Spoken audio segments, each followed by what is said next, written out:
So on Ferraris, they have a very common failure point on the paddle shifter. And if you can see right here, the piece breaks.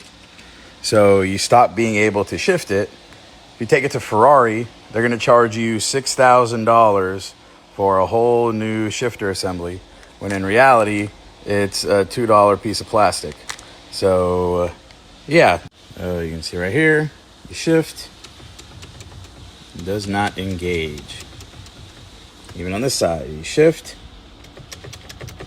it does not engage. This is the paddle assembly, and it's broken. Now we replace it. Okay, so now you can see this is the broken piece right here. Got the new one installed. It is now nice and tight and clicks with no issues. Put it back in the car. Shift great. Now to put her back together. Just like that.